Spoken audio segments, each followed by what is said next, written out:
പ്രധാനമായിട്ടും ഈ ഒരു വീഡിയോ എന്നുള്ളത് അത് കൃത്യമായിട്ട് ബോധപൂർവം കോൺഗ്രസിന്റെ തിരക്കഥയാണ് എന്നുള്ളതാണ് ശോഭാ സുരേന്ദ്രൻ പറഞ്ഞു വെക്കുന്നത്. അതായത് കോൺഗ്രസ് പ്രവർത്തകർ ബോധപൂർവം സംഘർഷം സൃഷ്ടിക്കുക എന്നുള്ള സാഹചര്യത്തിൽ ഇത്തരം ഒരു വീഡിയോ ചിത്രീകരിക്കുകയായിരുന്നു എന്നുള്ള 2 ദിവസമായിട്ട് ശോഭാ സുരേന്ദ്രന്റെ പുറകിൽ കോൺഗ്രസ് പ്രവർത്തകർ കാറുമായി നടക്കുകയായിരുന്നു.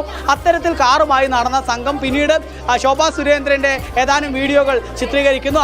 അവരുടെ അനുവാദം പോലും ഇല്ലാതെ മോശമായ രീതിയിൽ അവരോട് ലൈംഗിക ചുവയോടുകൂടിയുള്ള ആംഗ്യങ്ങൾ കാണിക്കുന്നു. ഇത് കണ്ടതോടുകൂടി ശോഭാ സുരേന്ദ്രൻ അവർ കാറിൽ നിന്ന് പുറത്തിറങ്ങി ആ യുവാവിനോടും ആ കാറിനകത്തുണ്ടായിരുന്ന മറ്റൊരു വ്യക്തി ഉൾപ്പെടെയുള്ളവരോടും തട്ടിക്കയറുകയായിരുന്നു താൻ ചെയ്തത് എന്നുള്ളതാണ് ശോഭാ സുരേന്ദ്രൻ പറയുന്നത്.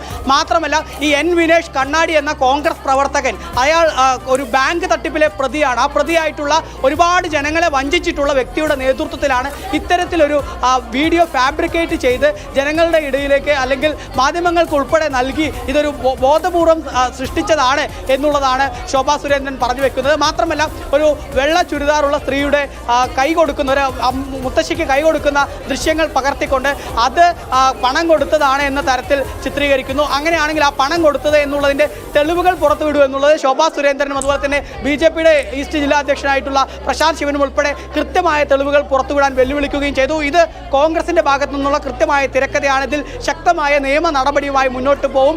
ഈ പാലക്കാട് ശോഭാ സുരേന്ദ്രൻ വലിയ രീതിയിൽ മുന്നേറ്റം നടക്കുന്നതിൽ വിരളി പൂണ്ടുകൊണ്ട് കോൺഗ്രസ് ചെയ്യുന്നതാണിത് എന്നുള്ളതാണ് പ്രധാനമായിട്ടും ശോഭാ സുരേന്ദ്രൻ പറഞ്ഞു വെക്കുന്നത്. കാരണം കോൺഗ്രസിനെ സംബന്ധിച്ചിടത്തോളം നമുക്കറിയാം, രാഹുൽ മാങ്കൂട്ടത്തിൽ എന്ന പാലക്കാട്ടെ MLA നിരവധി പെൺകുട്ടികളുടെ ലൈംഗിക പീഡന പരാതികളിൽപ്പെട്ട് പാലക്കാട്ടെ ജനങ്ങൾക്ക് തല ഉയർത്തി നടക്കാൻ പോകാൻ പറ്റാത്ത സ്ഥിതിയിലേക്കായി കോൺഗ്രസ് അതിൽ പൂർണ്ണമായും പ്രതിരോധത്തിലായ സാഹചര്യത്തിലായിരുന്നു ഒരു തെരഞ്ഞെടുപ്പ് വന്നത്. അങ്ങനെ ഒരു തെരഞ്ഞെടുപ്പ് വന്നതിന് ശേഷം അതിന് പിന്നാലെ മറ്റൊരു കോൺഗ്രസിന്റെ കൗൺസിലറായിട്ടുള്ള പ്രശോഭ് സി വത്സൻ അദ്ദേഹവും ഒരു പെൺകുട്ടിയുടെ പീഡന പരാതിയിൽ അകപ്പെടുന്ന സാഹചര്യമുണ്ടായി. 22 വയസ്സ് മാത്രം പ്രായമുള്ള ഒരു ദളിത് പെൺകുട്ടിയെ പ്രശോഭ് സി വത്സൻ പീഡിപ്പിച്ചത് വലിയ രീതിയിൽ അത് പരാതിയായിട്ട് ഉയരുകയും കോൺഗ്രസ് അവസാനം തെരഞ്ഞെടുപ്പ് കാലത്ത് ആ വിഷയത്തിൽ നാണം കെടുന്ന സ്ഥിതിയുണ്ടായി.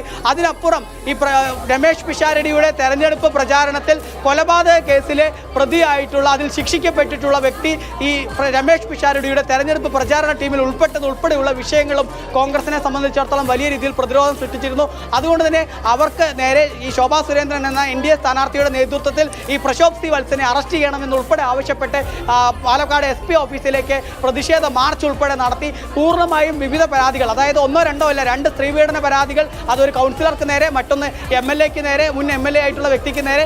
അതുകൂടാതെ ഒരു കൊലപാതക കേസിൽ ശിക്ഷിക്കപ്പെട്ടയാൾ തന്നെ രമേശ് പിഷാരടിയുടെ തെരഞ്ഞെടുപ്പ് പ്രചാരണത്തിൽ പങ്കെടുക്കുന്നു.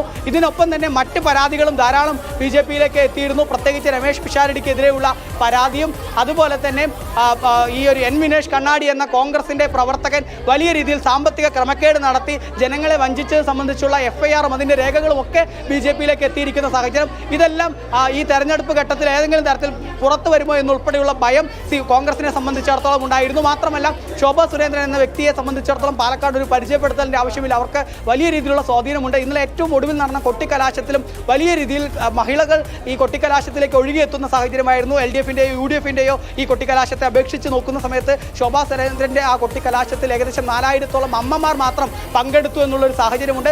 ആ സാഹചര്യത്തിൽ ഇവിടുത്തെ സ്ഥിതിഗതികൾ ഒരു BJPക്ക് അനുകൂലമാണ്, NDAക്ക് അനുകൂലമാണ് എന്നുള്ള ഒരു സാഹചര്യം വന്നപ്പോഴാണ് ഇത്തരത്തിലൊരു വ്യാജ വീഡിയോ ഫാബ്രിക്കേറ്റ് ചെയ്യുകയും ബോധപൂർവം സംഘർഷം സൃഷ്ടിക്കുന്നതിന് വേണ്ടി 3 4 ആളുകൾ വിവിധ ഇടങ്ങളിൽ നിന്ന് കോൺഗ്രസ് ഇത്തരത്തിലൊരു വീഡിയോ ചിത്രീകരിച്ച് തുമ്പും വാലുമില്ലാത്ത വീഡിയോ പുറത്തുവിട്ടിരിക്കുന്നത് എന്നുള്ളതാണ് BJP പറയുന്നത്. പ്രത്യേകിച്ച് അവർ പറയുന്ന 2 കാര്യങ്ങളാണ്. ഒന്ന്, താൻ ആ ഒരു വീഡിയോ ചിത്രീകരിക്കാൻ വന്ന സംഘത്തോട് പൊട്ടിത്തെറിച്ചത് അല്ലെങ്കിൽ അവരോട് തങ്ങൾ വലിയ രീതിയിൽ ആ വിഷയത്തിൽ എതിർത്ത് സംസാരിച്ചത് തന്നോട് ലൈംഗിക ചുവയോടെ സംസാരിച്ചു എന്നുള്ളത് കൊണ്ടാണ്, അല്ലെങ്കിൽ ലൈംഗിക ചുവയോടുള്ള ആംഗ്യങ്ങൾ കാണിച്ചു എന്നുള്ളത് കൊണ്ടാണ് അവിടെ തൻ്റെ ഭാഗത്തു നിന്നും പ്രതിഷേധമുണ്ടായത്. അല്ലെങ്കിൽ തൻ്റെ ഒപ്പമുണ്ടായിരുന്ന പ്രമീള ശശിധരൻ എന്ന വളരെ സൗമ്യമായിട്ടുള്ള പാലക്കാട് നഗരസഭയുടെ മുൻ ചെയർപേഴ്സൻ്റെ ഉൾപ്പെടെ ഭാഗത്തു നിന്ന് ആ രീതിയിലുള്ള പ്രതികരണം ഉണ്ടായത് അതുകൊണ്ടാണ്. രണ്ടാമത്, ഈ പണം നൽകിയെന്ന് ഈ വ്യാജമായി ബോധപൂർവമായിട്ടുള്ള തെറ്റായ നറേറ്റീവ് സൃഷ്ടിക്കുമ്പോൾ അതിൻ്റെ തെളിവുകൾ പുറത്തുവിടുക എന്നുള്ളതാണ്. ഒരു വെള്ള ചുരിദാറിട്ട സ്ത്രീ ഒരു അമ്മയ്ക്ക് കൈ കൊടുക്കുന്ന ദൃശ്യങ്ങളല്ലാതെ കൃത്യമായിട്ട് പണം നൽകുന്നു എന്നുള്ളതിൻ്റെ യഥാർത്ഥ തെളിവുകൾ പുറത്തുവിടുക എന്നുള്ളതാണ് അവർ ചോദിക്കുന്നത്.